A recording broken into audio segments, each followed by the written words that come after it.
Oh my God, recording and live. Yay, Friday Night Feels. We are Yay! back.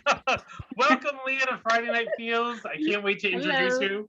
I'm so excited that you're here tonight. Welcome to Friday Night Feels. Thank you for having me. I'm excited.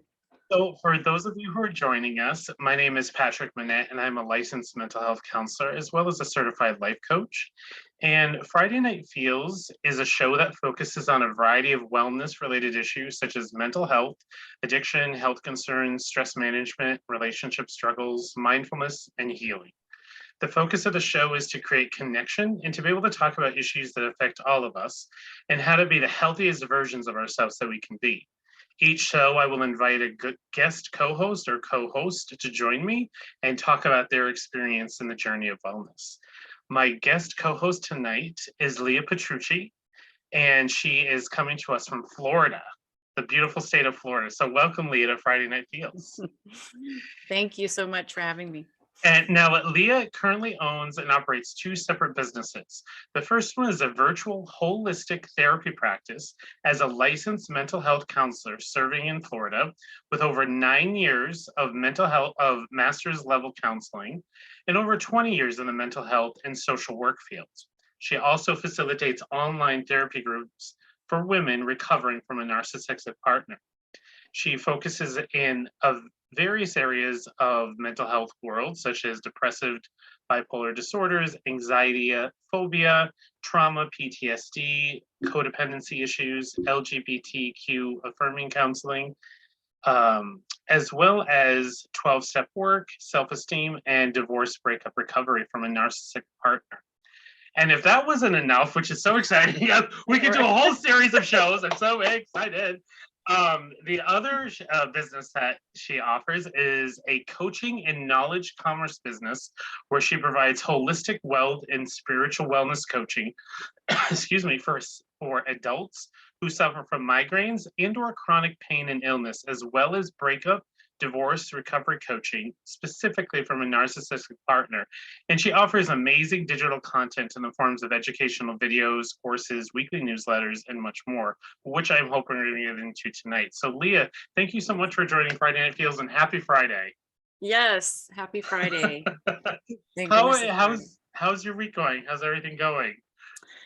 It's going a lot better. As I shared before, I had some struggles with my health this week and with my businesses, but it's Friday and everything's good, and we made it through the week. I know. You So know, it's so funny when I chose to do Friday Night Feels on Friday at 8 p.m.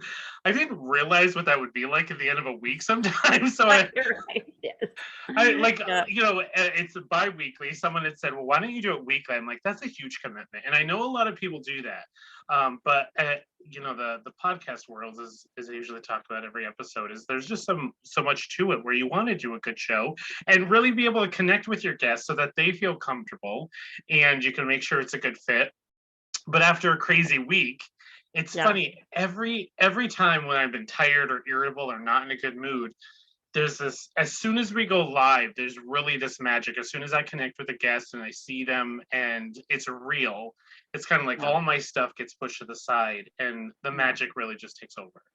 Yes. Yes, So, definitely. so I I have so many questions. I hope that's okay. But Oh, where would yes, please. these businesses are just so interesting and diverse, and I love for people who know me and have been listening to Friday Night Feels, that I offer therapy as well as coaching. So I love that you're branching out and that you offer those services. They sound so unique and different, but also much needed. Yes. So Yeah. where would you like to jump in tonight? I'm like ready to go. I got my water. I got my dog sleeping. I'm ready to go. Well, I guess we'll start with the therapy business first, because that's Okay. what I started first. And we'll go from there. So just to give you a little background of my journey as a therapist, I started private practice about a year ago. And sorry, It's okay. It's okay. Right. I got it. okay. I started private practice about a year ago. I worked for several group practices, for a while. And before I got my master's degree, I did a lot of bachelor's work in case management. And I just felt like I needed a little bit more. And I felt like I had so many ideas and things that I wanted to do to branch out, in my own business. Started private practice a year ago and had no idea that being a single business owner would open up to a second business. That wasn't even a thought in my mind, but I started to just realize that there was a lot of value in coaching, and I'll get to that in a minute. But for my therapy business, it is 100% virtual. When COVID happened, because I also have some health issues that I needed to protect, it was somewhat convenient for me to work from home, and just kind of took advantage of working from home and decided to, continue my practice. And so I work from home. I don't have an office. I have a virtual office, but I also do home visits if it's an appropriate situation. And the areas of specialization, that I mentioned, that you mentioned, and I'll just, kind of briefly touch on them. The main area of specialization that I do in my therapy practice is recovery, breakup and divorce recovery from a narcissistic partner or toxic partner. If for people who don't really know what that means, it's just, someone who can be very verbally abusive, manipulative, controlling, possessive. And it's just all about them. They really have little empathy, and it's not an equal give and take relationship. And so I help mainly women. I do also help men. I have some clients who are men who have gotten out of a narcissistic relationship with a female. So that's my main area of specialization. And I also have a weekly group that I facilitate online. It's a very small group right now, so definitely there's room for more ladies. So let's see what else. Codependency goes along with that as well, because that really goes hand in hand with being with a narcissistic partner. Is typically, the partner is just very codependent, and what that means is just they put other people before themselves, and they don't take very good care of themselves, and it's all about the other person. And so that's another big area of specialization for me, is helping people, men and women, recover from their codependency and just helping them learn how to love themselves and to raise their self-esteem, their self-confidence. Also, I treat anxiety, a lot of anxiety. Who doesn't have anxiety these days? Or, since COVID, who doesn't have anxiety? It blossoms like the pollen. Good grief! I know, it's so much yeah, going on. Yeah. So that goes also hand in hand. Depression or depressive disorders. I also treat bipolar disorder. And all different kinds of anxiety disorders, OCD, generalized anxiety disorder, social phobia, and then, trauma, post-traumatic stress disorder, complex post-traumatic stress disorder. And mainly the types of trauma that I work with are what's known as betrayal and attachment trauma. I know you know what that is, but maybe our viewers don't know what that means. Yeah, please explain it. I would love that. Yeah. So that just, going back to being in a relationship with a narcissistic partner, that's a lot of trauma. That's chronic trauma. It's like constantly being in fight or flight, like worrying about what the partner's going to say or think or do. And that's trauma. It's like being in an emotional war zone. A lot of people think that PTSD and trauma is just for veterans, just for people who went to war. And that's, so far from the truth. Everybody has been through some kind of trauma, whether it's emotional or, verbal, psychological, physical, sexual. Everyone's experienced some kind of trauma. And the type of trauma that I work with the most is betrayal and attachment trauma. So just you've been hurt. You've either gone through a breakup, you've been through some kind of abusive relationship, or just where you felt mistreated, you didn't feel heard. So it's the main type of trauma that I deal with. Also substance abuse, but I help people that are looking for long-term help with long-term sobriety. So Mhm, people who have already done like the difficult work in the beginning, they've already quit, they've already gone through detox or inpatient or outpatient, mhm, intensive outpatient, they've already done all that, mhm, and they've got at least 6 months clean or sober. Then I come in and help them, in the long term. So they'll do, help with that. And I also offer an optional, and this is an optional service, but I'm a Christian counselor. The last organization, actually, I've worked for several organizations that are nonprofit, um, Christian faith based. And so that's an optional thing that I can offer for people who want that. And I definitely mhm, don't push that on anyone. If they don't want a spiritual element in their therapy, then absolutely we don't have to include that. mhm. And I also see people of all different religions or spiritual affiliations, and that's all right as well. And I just meet them where they're at with that. Mhm. So I feel that spirituality is very important, in the holistic mindset, with the mind, the body, and the spirit. And so whatever that person's spiritual beliefs are important to them, we can include it. And if it's not important, we don't. Um, let's see what else. Oh, health coaching. I'm looking at my notes here. Health coaching. So I do incorporate that into my therapy practice as Okay. well. So I do some coaching also in my therapy practice. And so what that looks like is I help them just change their habits as far as health goes.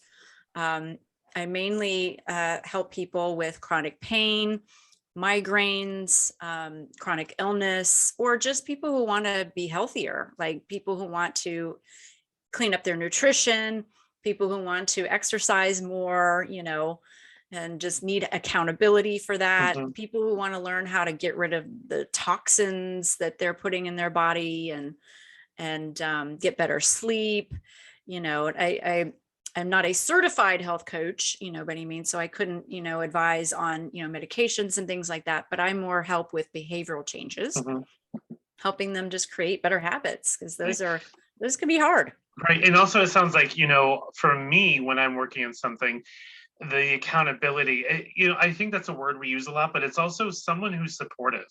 And I feel like when you're looking at accountability, there's that supportive piece of, hey, I'm not alone in this. Like, I just have someone who's got my hand or my shoulder and saying, hey, you can do this. And when you're here, I'll Right. give you a little push or, Yeah. encouragement. There's so many beautiful components that are incorporated in that. So it sounds like an Yeah. amazing practice that you offer for people. Yes. Yeah. Lots of It's services. yeah, it's doing pretty well. Of course, I definitely have room to help more people, but Wonderful. So I kind of want to go into the narcissistic stuff because I find that so yeah. fascinating. And I Yes. think it's coming up. I don't know what you find.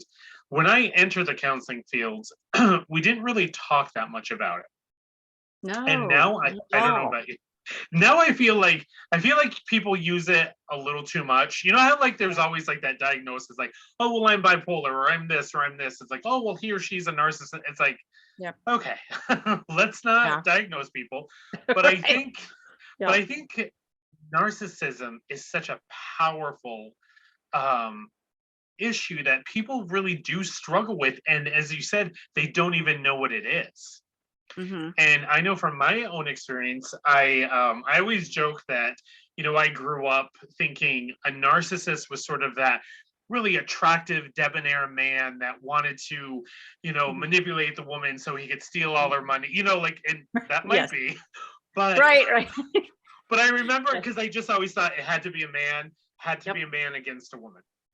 A Right. lot of Lifetime movies growing up, unfortunately. Yes. but Yeah. but Yeah.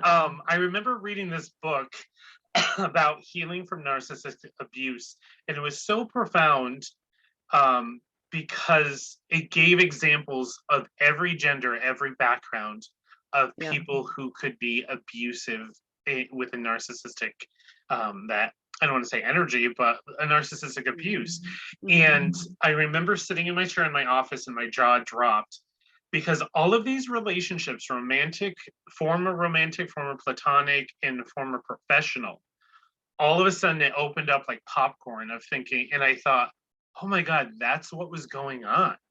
I Mhm. wasn't crazy. This is because of the Yes. manipulation and the gaslighting and the love Fascinating. bombing and all of that Yeah. are so powerful. And learning about it really changes the way you see yourself and your relationships and how prevalent this is. Yes, absolutely. And, it was hardly mentioned in my graduate program. It got maybe an honorable mention in our diagnostic Yes. evaluation course, right? Right. So I didn't really know what it was until this is actually kind of an interesting story that I share with some of my clients, and I'd love to share Sure. here. So I was an intern, still very green, I was still in school, I think, and I was working with a client who I knew enough about narcissism to identify that it was extreme controlling behavior. I knew enough about it that to identify that it was narcissistic behavior, Mhm. but I didn't know enough about it to recognize that it was happening in my own relationship at the same time. Mm. And it was through working with this client that I started to go, "Oh, okay, there are some eerie similarities going on here that I'm dealing with in my own relationship."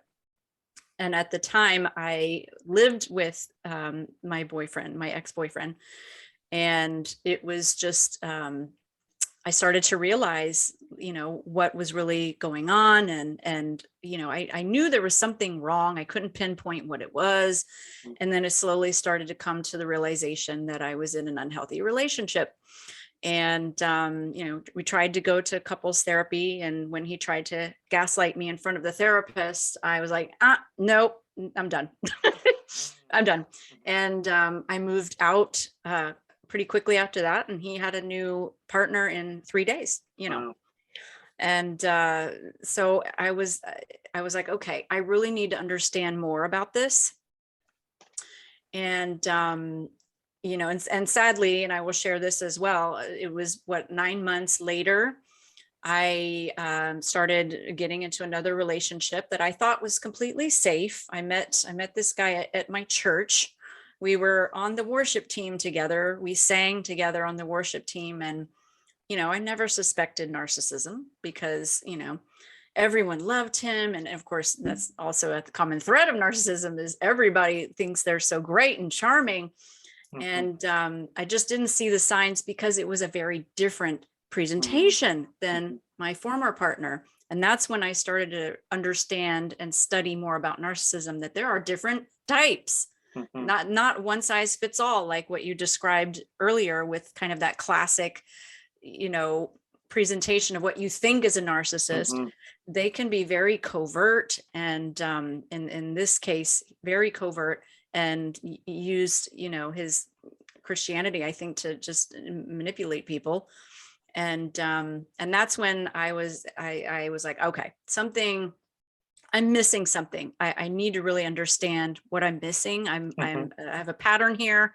And I took time off from work. I took 6 months off from my internship, postponed my internship, because I thought, I need to get myself, I need to heal myself first before I can help other people. So I took 6 months off from my internship Wow. and got the help that I needed, studied about narcissism, everything I could get my hands on, podcasts, webinars, books, um, YouTube, all everything you can think of, virtual summits, so I could understand about narcissism.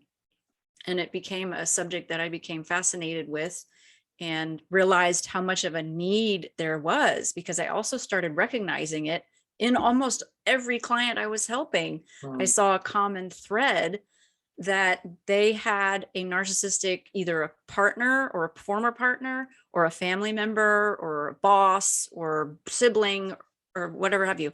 Almost every client I've ever worked with has come across a narcissistic partner. In fact, I wonder if almost everyone has, and I started to realize the need for help, for recovery from just such devastation. Just feeling like you thought you knew your partner and they really were not at all like you thought they were in the beginning. And then comes either what's called the discard, when they're kind of done, they have no more use for you, and you dumped, and you literally feel like you were dumped like yesterday's trash. Right. And then they've moved on like the next day, and it's devastating. Right. And I've helped many women and also men recover from this just devastating traumatic experience. And it's only just helped me grow as a therapist. Right. And as a person. And also I think it's important, this is just my approach. I don't know what your thoughts are, is when I'm working with someone and we're talking about narcissism, I think it's very easy to vilify narcissism. I think it's either like they're evil, they're this, but to me, I look at it as any other issue. Whether it's addiction or whether it's like, okay, so usually if there's narcissism, there's trauma, there are wounds there. Yes. And I think sometimes people struggle with that because they think I'm trying to nullify the damage they've done, just like if we're talking about an abuser, physical abuse, and any of that, it's you kind of have to separate a little, I find, for the healing of, okay, there's what they've done to me and what's happened in our relationship, but also to keep some of my goodness and my soul intact, I have to realize this is really a wounded individual. And this isn't about me. No matter what I did, just like when we're talking about someone out of an abusive relationship, no one deserves this. Right. But I think it just kind of helps us like, okay, this happened to me. Let's figure out why or what it means. And as you're saying, and I think most of us on the field can see that narcissism can be, parental, or, the primary caregivers can be siblings. And one of the conversations I've had more and more over the years, and I've also seen an explosion of books being written about this, is adult children of narcissists. Yep. Where it's much more like not to blame parents, I'm not blaming it, but I've just seen more literature come out of like, oh, my parents are, were narcissists, or I always say that it's sort of like a spectrum. It's, absolutely. Just like anything else. And I think, have you experienced that at all, where you're seeing, in the family, and that's really difficult to deal with. It's really painful. What are your experiences with that? Yes. I help a lot of clients who are dealing with either past or current family members who may be narcissistic, or, other things like just addiction, or just unhealthy somehow, or really codependent, really, super anxious to the point where they harm other people because of that anxiety. And I also have noticed that it occurs on a spectrum, because I will hear, about someone's partner or former partner that's kind of more mild, or what's known as low grade narcissism. And then someone who may be more extreme, what's known as malignant narcissism, more like really severely abusive, maybe even physically abusive, because not all narcissistic people are physically abusive. Right. Typically, you see more emotional, verbal, psychological abuse, manipulation, and that is abuse. And not everyone sees it that way. They hear the word abuse and they think physical, right, and they don't count that, as abuse, but it absolutely is, devastating trauma. But yes, I've noticed too that it occurs on a spectrum. And it's interesting. So how do you, in your experience, how do you start helping people explore that? And because it's so heavy, and no one wants to be a narcissist, and no one wants to have narcissistic traits. So it's sort of like, well, then how do we name the elephant in the room in order to get better? Yes. Like, what is your approach of helping people understanding whether they have narcissistic traits or they're in a narcissistic relationship?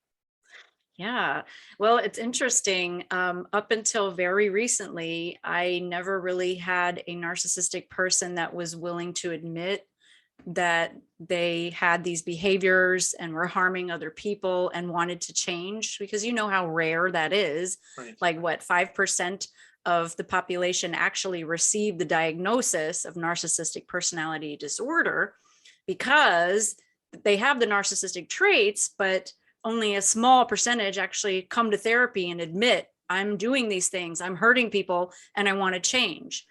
In my experience, up until very recently, I have a client now that's willing to get the help. I only came across narcissism in like couples therapy or family therapy, and they weren't willing to admit that it was all the wife's fault or the child's fault. Right. They weren't willing to Or take the neighbors accountability. down And the street. neighbors down the street, the mailman, they weren't willing to take accountability. Mercury retrograde. Yeah, right. Yeah, anything. Yeah.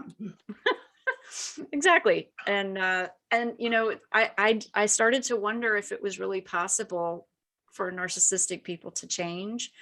Until I recently had acquired a client, and he's showing up, he's doing the work, and just some of the things we're doing are actually some of the same things that I do with people who experienced the narcissistic treatment. And that is, looking back at their trauma, looking at their anxiety, looking at their past wounds from childhood, and their codependency, and even some inner child work, that wounded inner child.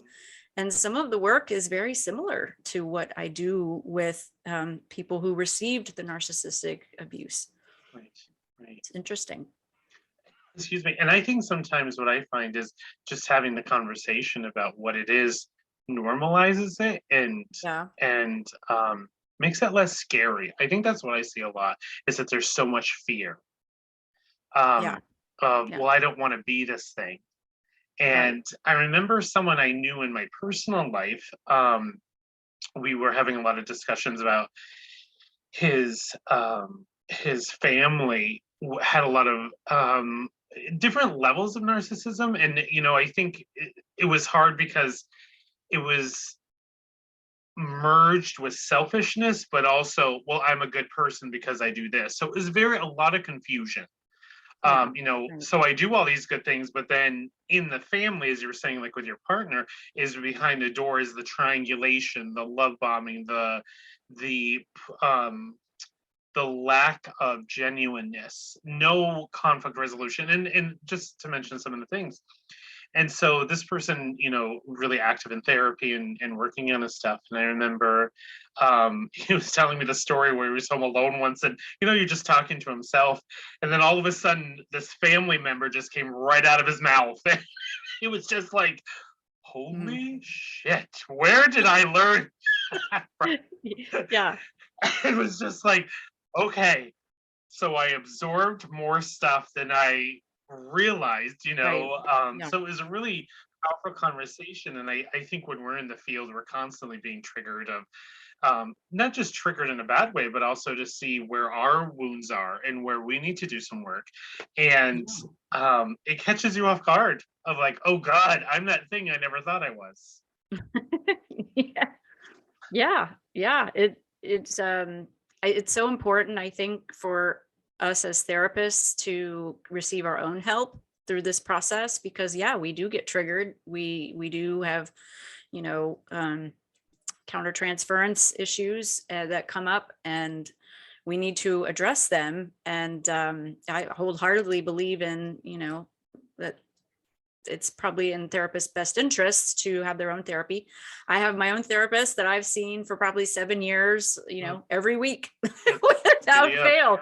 And I'm ready to talk, and I'm just so comfortable with her. She's been through a lot with me, and that's so important for me to have a place to just process things in my own life, but also just how things are going in my business, and with clients. And of course I don't, I use identifying information, and they're bound by confidentiality as well. So that's so important.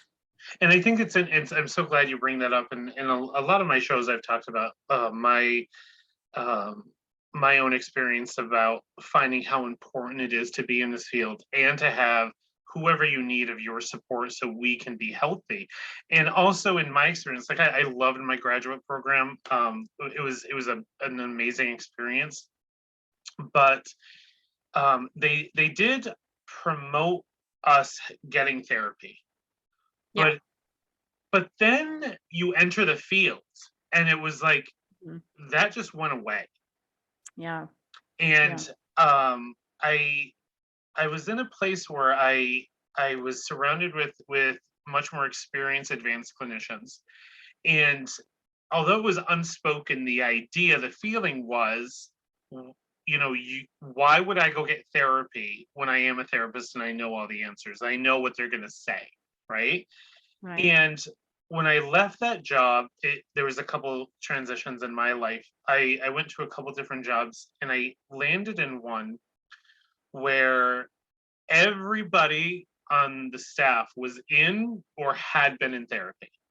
Mm-hmm. And it was sort of like the Wizard of Oz when it goes from black and white to Technicolor. It was just like, where have you been? Like, come out, come out. Like, and like this part of me just felt it was just really difficult because you just you're affected by your environment.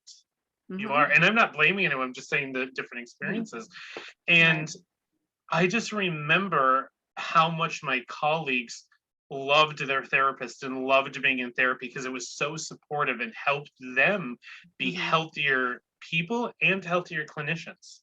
Mm-hmm.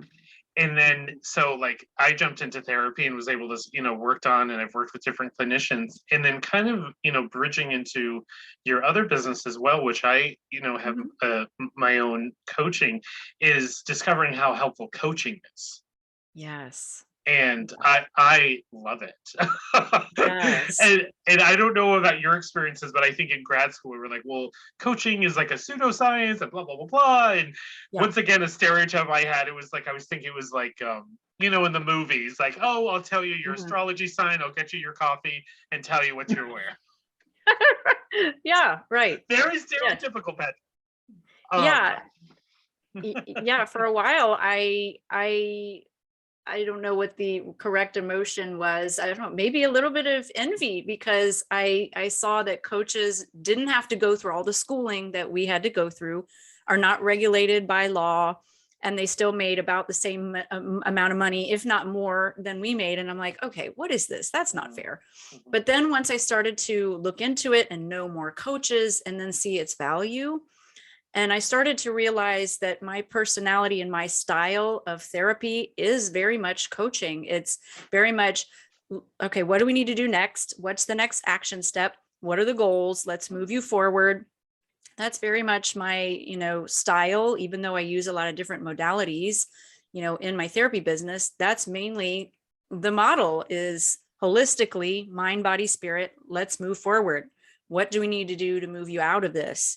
And also just the limitations of only serving clients in the state of Florida, because of state regulatory laws limited me to be able to share, my services and my message, because I believe I have a very strong message and a strong testimony that will help other people. And it's just something I feel like I'm being called to do, is expand, to serve anybody, doesn't matter where you live, and with virtual services, we can do that now. So I opened up my second LLC just maybe 2 months ago for coaching, and I've got a lot of projects I'm working on, and I'm excited about it. And definitely, would you like to hear some more about my projects Oh I've my got God, I would love going? to. This is delicious. I love it. It's just so, it's just, well, it's, what I also love about this is it inspires me to hear your story, and I think when other people can hear it. And I just wanted to say one other thing too about Mhm. grad school, and I'm sure you Yeah. can relate to this, is there was nothing about being an entrepreneur. No, It or was marketing or nothing. or that to believe, or to believe in yourself that you can be a business person and you can be Yeah. successful. But Right. you'll have to come back and we'll have to have another discussion. I'm sorry, it's in the stars. Absolutely. I hope that's Oh okay. yeah. It's Oh, decided. absolutely. Of course. Yes, absolutely. I would love to come back and talk more Yay. about that. Yes. So yes, the second business of working with chronic pain and migraines and Migraines. helping people. Yes. Okay. And it's because of my own personal journey with migraines and chronic pain. I mean, That's really what fueled this goal. And I've dealt with chronic pain since I was a teenager.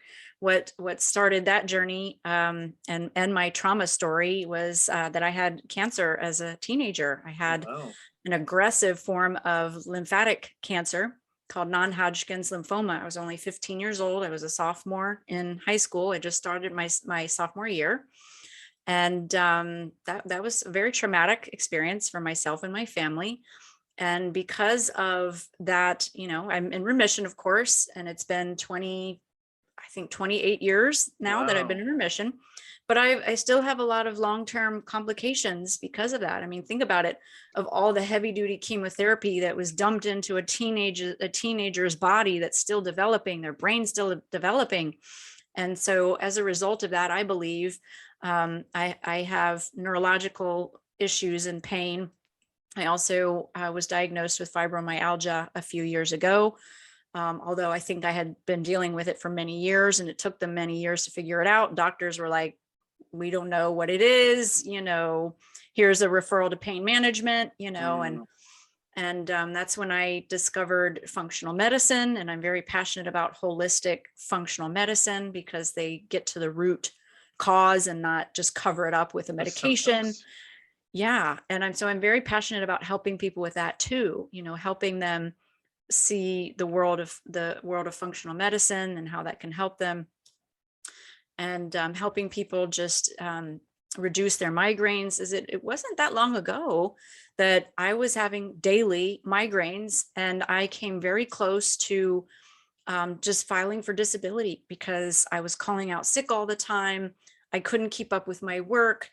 It was just so stressful for me. And I thought, I don't know if I can do this. I don't know if I can be a therapist and deal with these migraines and this chronic pain. Mm, But I just knew that wasn't in the plans for me. I hadn't, mhm. did all that hard work just to, throw in the towel. I'm like, no.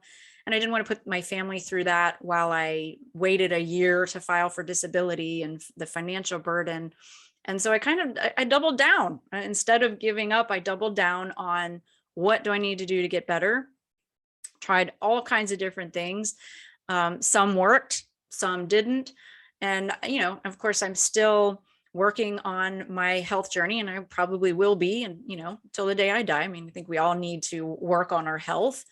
And, but I'm just, gosh, 50 or more percent better than I was, Wow. That's just amazing. even a year ago, a few years ago, but even a year ago. I went from daily migraines. The longest kind of migraine stint or episode was 2 months daily migraines. And now I get maybe a few attacks a month. And so, I mean, that's huge. Right. That's huge Right. for a chronic migraine sufferer. And it wasn't just one thing that I did. And I can't say it was this medication, because yes, medications can help, but I had to change my lifestyle. I had to change what I was eating, what I was sleeping, I had to change my sleep schedule. I had to get more movement. I had to, meditate more and reduce my stress. So many different things. I had to reduce my toxins, all the toxins that I was unknowingly putting on my skin or on, makeup products and things like that, all these Mhm. toxic things that were contributing. And it was just through a lot of research and a lot of determination. And of course, that's still a big passion of mine. And I thought, you know what, I really want to help other people find this relief, because I came very close to, not Well, working shutting and down. shutting down in every kind of way. I was depressed, I lost the will to live, Wow. for that time, and I just didn't want to give in that way. I knew that I was meant for more, that I went through all Right. of what I've gone through for a reason. And I wanted to share that with others. All right. That's amazing and really inspiring. It's funny. I hear that phrase, God doesn't give us more than we can handle, right? And then I heard this Yeah. joke. I heard this joke just to alleviate. I feel like God has a good sense of humor. Yes. And he said, God doesn't give me more than what I can handle. I just wish you wouldn't trust me so much. I've heard that too. I heard that too. And, Well, and it's interesting because what the Bible, and I hear that too. And the Bible sort of says that. What it actually says, if I'm quoting it correctly, and it's Corinthians 10, 1 Corinthians 10, I believe, talks about God will not allow you to be tempted more than you can bear, because He's provided a way out. He's provided a solution. So it's kind of similar to that. It's not quite, it's kind of paraphrasing, but this world is more than we can handle. well, there are times where I get up and it's just been stressful. It's like that Thursday where it's not Friday yet. Just be like, can I just have one day, please God, without anything? And then I just hear laughing in my head. It's just like, I just feel it's like, all right, I have to regroup and figure out how I can change and manage this better. And, it's really interesting what you were saying is, with the toxins and the chemicals of things that we ingest that we don't even think about anymore. And what were some, if you don't mind me saying, if you don't mind sharing, some chemicals that you've eliminated or some products that you've changed? Yeah, well, I mean, first of all, I quit smoking cigarettes. I was a 20-year smoker. Wow. And I literally thought I would never give up smoking. I enjoyed it, and it was a stress reliever, and I thought I would never give it up. But I changed my tune on that, and I'm so glad, because I'm so much healthier. I have so much more energy. So that was the main one. Gluten, sugar. Sugar is so huge, and so many people are addicted to sugar, and it's just caused so many problems. It even causes, exacerbates mood disorders, anxiety, depression, all kinds of health problems. Refined sugar is what I'm talking about. I allow myself to have stevia and monk fruit because they don't have that effect on blood sugar, and they come from plants and they're natural, and I get my sweet tooth fix, because I was a really horrible sugar addict. But I got rid of gluten because that was just, messing with my gut and just all kinds of other issues. I also got rid of dairy. Dairy is very highly inflammatory, and it's suggested, and I've learned a lot about nutrition. I have a nutritionist that helps me. I have kind of a team of people, team of different specialists that have helped me get to where I am. And I've learned a lot about nutrition, and dairy is a healthier choice to get it raw, organic, because of the hormones and the antibiotics that they inject into the cow, and then we eat it and we get all the crap that they've ingested. So let's see, alcohol. I never was really a big drinker because I just couldn't. It always just made me just dizzy and loopy. But it's something that probably wouldn't agree with me.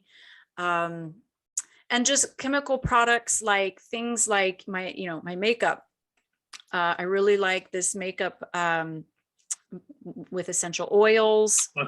And things like your toothpaste, your deodorant, your body wash, your cleaning products. People don't really think of these things, but they're loaded with toxins and chemicals. And I could go off on a whole soapbox about this.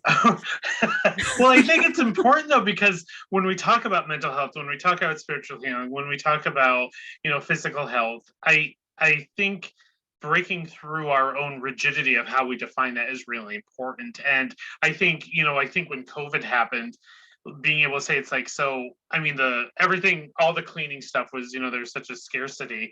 It's like, so what do I do? How do I clean and stay safe and healthy if I don't have the wipes, if I don't have that? So starting to learn, more about that, but also I've had a lot of conversations with people, being a man, I don't use makeup, but I know that it's one thing that I learned a long time ago was when I was younger, I would use cologne. And I never thought, I just thought, oh, it smells good, but I never connected. I don't really know what I'm spraying into my body. And then I think your body sort of takes over, and I developed an allergy to cologne.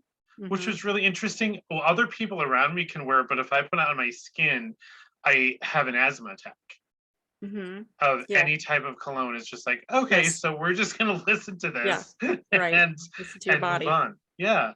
So I think that's Yeah. amazing that you're sharing that. I really appreciate that. Yeah, it's kind of unknowingly, unexpectedly become an area of specialization, a passion of mine. I really love natural things, different herbs, essential oils. I've got my diffuser going. I just bought a new shipment of doTERRA, which I absolutely love, and can be cleaning products and not be as toxic and can still get the job done. Right. And so that's become an area of passion for me too, is more natural products, plant-based, nature, That's nature's amazing. medicine. I love Yeah. it. That's so cool. And the one thing I wanted to share is when you were talking about it, different healers, excuse me, one of the um, experiences that I had that was life changing was getting involved with acupuncture. Yes. Yes. And I had a Yep. family member who has a background in science, but is also um, sometimes rigid in what they'll do or try new things. But they went to acupuncture and it resolved some health issues that traditional medicine couldn't. And I just Mhm. thought, okay, this is cool. And I wasn't adverse to it, but it was just like that was kind of like the selling point. And one thing that the two things that were amazing for me was, especially in our field, when we talk about mental health, the self care and taking time for yourself, is it was an hour and a half for myself. Mhm. And it was an Yes. hour and a half where someone else that I Mhm. trusted and was safe was not Mhm. only giving me education of how to be healthy, but was taking Mhm. care of me. Right. Yeah. Of Yeah, even just absolutely. sitting on the table, I was like, I'm good. I'm Right. good. Just Yes. It's so, I go to an acupuncturist as well every other week. I wish I could go more, but just trying to budget because I have Mhm, other self-care things I do. I do chiropractic, I do mhm. massage, I do acupuncture and what's called fascial release, which is Ooh, gently kind of release. It's a gentle touch and it's gently releasing the fascia, which can get tightened, which is our connective tissue, okay. and can get strained and cause pain. And so my acupuncturist does both. It's a double whammy. And then I get in the infrared sauna afterwards, which is detoxing of inflammation. And that's my time. I'm there for like an hour and a half, like you said. And when I drive up, there's a sign when you park that says, "This is me time," or "the best place on earth," or something like Oh, that. I love This is my that. happy place. And it is. I'm like, oh, okay, I'm here. And sometimes I get so zen and then I drive home in 5 o'clock traffic, and I'm like, oh man, there went my zen. But of course I try not to allow that to affect my mood. Yeah. But yeah, it's I wholeheartedly believe in things like that. And I'm also looking into and experiencing different alternative methods of treatment and things like energy work. And some things I'm still on the fence about, but I'm willing to understand and look into it. If I can understand the science behind something, or even if I don't understand the science behind something, but I hear people give their testimonials of how much it Hmm. helped them, I'm interested. I Hmm. want to learn more about it. And there's so many things I'm looking into as far as alternative therapies. Right. And I think that ties in perfectly with everything that we're talking about tonight of it isn't a quick fix. Nothing's a quick fix because usually the issue wasn't just overnight. It's usually, Yeah. one of the things that, and I've talked about this before on Friday Night Feels, is my own wellness journey really hit a wall when the shutdown happened 2 years ago. And I just remember, I just felt so lost and discombobulated and confused. And, we were just, I was just like eating more crap. I didn't like, I think I was just so Mhm. anxious. I didn't know what to Yeah. do. Right. And Yeah. I remember just sitting there one day on the couch and thought, I talk about wellness every day, but I'm not taking care of myself right now. And it really Mm, started, really, I yeah. mean, I'm still in it because it's a difficult journey. Yes. But as you shared with your own difficulties, but it's also that revelation of, wait a minute, I'm worthy of this. I deserve this. This is what I tell everyone that comes into my office, Yeah. virtually or not, that everybody is deserves wellness and health and all of that. It's Yeah. interesting how many blockages we see to that, isn't it? Yes. Yeah. Oh, yeah. I get a lot. The client doesn't want to spend the money on themselves because insurance won't pay for it. And they've got this mindset that insurance has to pay for it because they, and I get it. They pay a lot for insurance and they want to use it. But there are some things that are, worthwhile that may get better results from that you have to pay out of pocket. And you're worth that. Your health and wellness is worth that. And I try to encourage my clients to change their mindset. First of all, that the only good types of therapy is covered by insurance, which is not true. I've had things covered by therapy that didn't work and that weren't healthy options, and things that I paid out of pocket for that were, better. And so, it's an investment. It's an investment in your health. Right. I spend most of my, money on my health and wellness and my nutrition. And I feel good about it because it makes me feel good. And it also allows me to have my businesses. If I didn't have my health, I couldn't run my Right. businesses, Right. and I couldn't help other people, which I feel is my mission. And so it's a worthy investment to Right. me. So if people were interested in the coaching, what would that look like for them, especially with the chronic illness? Like I just Yeah. would love to Yeah. know more about that. So I offer one-on-one, first of all, and I also would like to eventually. I don't have a group coaching going yet because I'm just starting out with the coaching and trying to expand it. But at some point, I would like to offer what's called a membership. I'm sure you know what that entails, but where every month I just pour into them and I nurture them with coaching, either group calls or one-on-one, with digital content where I, make educational videos and I teach them how to make better choices and accountability. How are you doing? Is there some reason that you didn't feel you were able to take this step? Was it because of fear? Or let's take a look at that. Let's look at, is it your mindset? Do we need to work on changing your mindset? So it's really helping people just make better choices and form better habits. And that can be done on a one-on-one basis or group coaching through a monthly membership, where I just pour into them every month and help them through this journey. Because like you said, it's not going to happen overnight. So right. What an amazing resources. I'm so excited for the people that are going to come to you there. It sounds like they're just going to get so much. Like you just seem, so committed to helping them. It's really beautiful to hear what you're doing. And I'm excited. And another part of offering the membership is because I'm starting out, and the first, I guess, batch of people who are interested are going to be what's called my founding members. And so they will have a lot of feedback. They'll have a big part in helping me kind of expand the program and, a lot of their opinions. How is this working for you? And what do you need? And can I make a video about something that you need to know about? And they'll really have a co-working role in the membership, in the beginning as I'm getting it launched. And I think that's exciting because to feel like you're able to be a part of something and to help shape something. And I do this with my group of women, my therapy group of women in my narcissistic abuse recovery group. I'm asking them all the time, what do you guys need? What do you want to cover? And what do you want? You want to watch this video, or what do you need to hear about, and what would help you?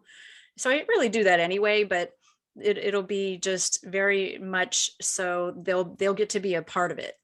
They'll get to be a big part of shaping the membership. That's exciting. Yes. You'll have to come back and let us know how it's exploding, because I just have a vision. I think it's just gonna, you put it out, that saying, right? You build it and they will come, because I think the discussions that you're having and the topics, it just helps people ignite hope into themselves and to be able to heal and find their own voice. And that's what I love. I love therapy. It's, my main business, obviously, but I love coaching. Yeah. It's such a different energy, and people are Yeah. always ask like, how is it different? It's like you really Hmm. just need to experience it. Like, Yeah. I offer like different, packages and different things like that, but Hmm. it is a different approach. It's not going into the Yeah. deep wounds that we do with therapy. Right. It's really Right. present focused and Yes. saying, what are your goals and how can I help you get there? Hmm. And it's Yeah. fun. It's just so Right. different. It is. It is. And I'm really just enjoying it so much more than I thought I would. I had a totally different attitude about Yeah. coaching maybe a year Yes. ago.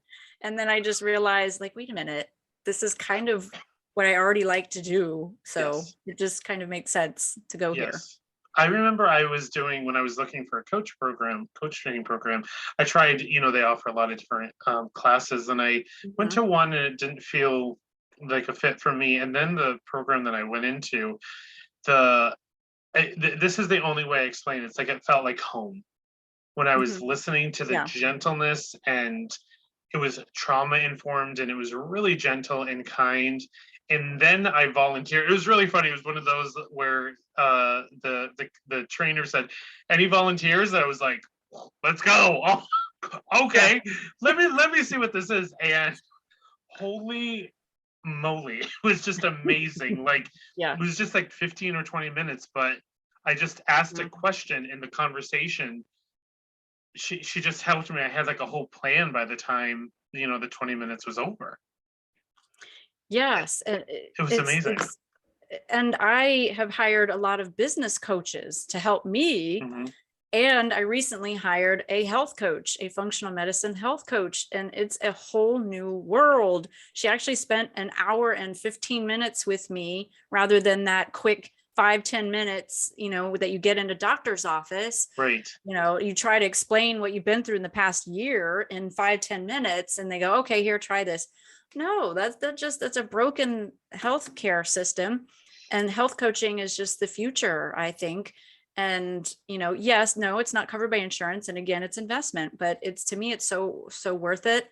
And investing in business coaching and many different aspects. I've got a couple of different business coaches that have different areas of specialization, Hmm. and they're helping me get to where I am and hopefully further. And I just see the huge value in all kinds of coaching. I do as well. And I had a guest on once, and he had this beautiful analogy where when he was on, it was when the Olympics were happening.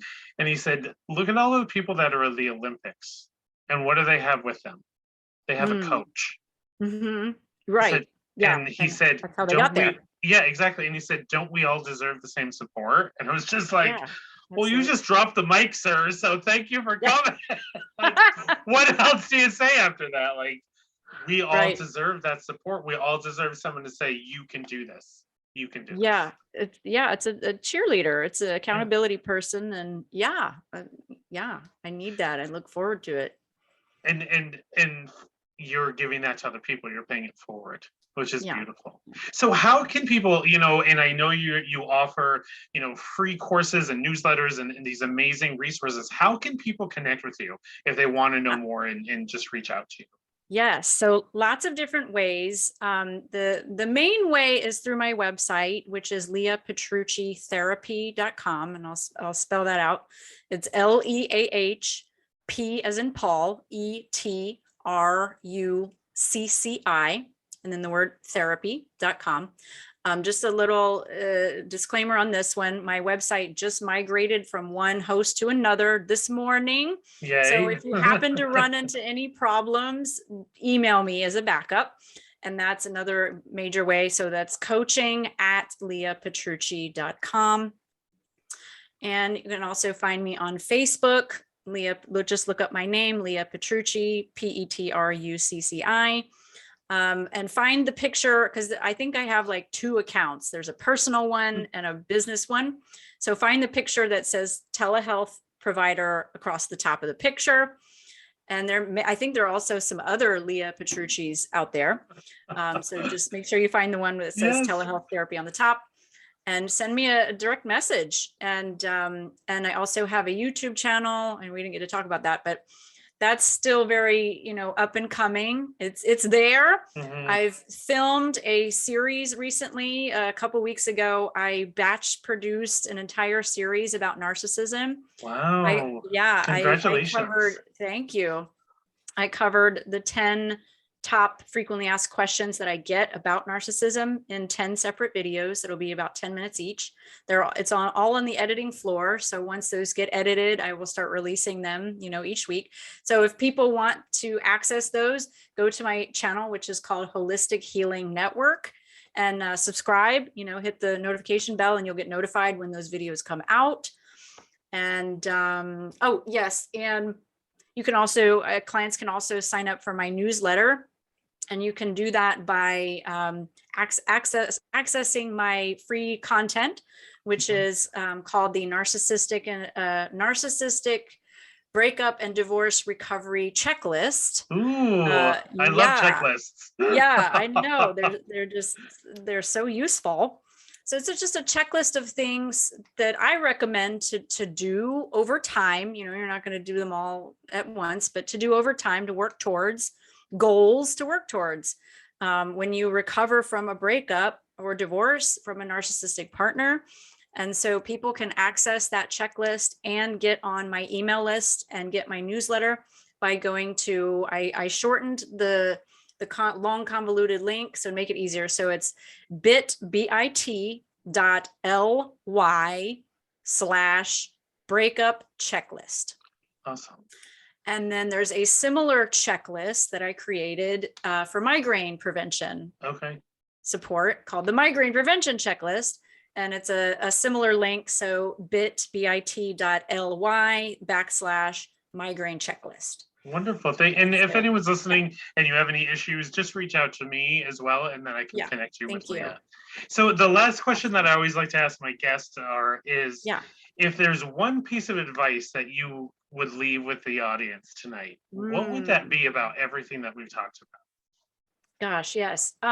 Is to invest in yourself, invest in yourself, invest in your health, invest in your mental health and your spiritual health. And when I say invest, I don't necessarily mean just financially, I mean the time, put the time into it, put the energy into it, say no more to things, to reduce your stress load. We don't need to be go all the time. That's just, workaholism and putting too many things on our plates is just running us down, and it's just going to take away from our quality of life in the long run. And so that would be the main piece of advice I like to try to give all my clients is invest in yourself, because you're worth it. And it's such a good feeling to know what it's like to love yourself. Awesome. Thank you so much. That's really beautiful. And thank you so much for making time to come and join us on Friday Night Feels. I've loved having you. Yes, thank you. And I hope you can come back. And there's so much more we could talk about. So get out. Yeah. We'll be there. Yeah. I could talk about so many things. Yeah. So, and thank you to everyone too who watches and who listens. Remember, Friday Night Feels, we're on my my YouTube channel as well, but also the podcast of Spotify and Apple. So just find us. And we look forward to seeing you in 2 weeks. I hope you all have a beautiful weekend, and we will see you next time on Friday Night Feels. Bye. Bye, everyone. Thank you. Thank you, Patrick.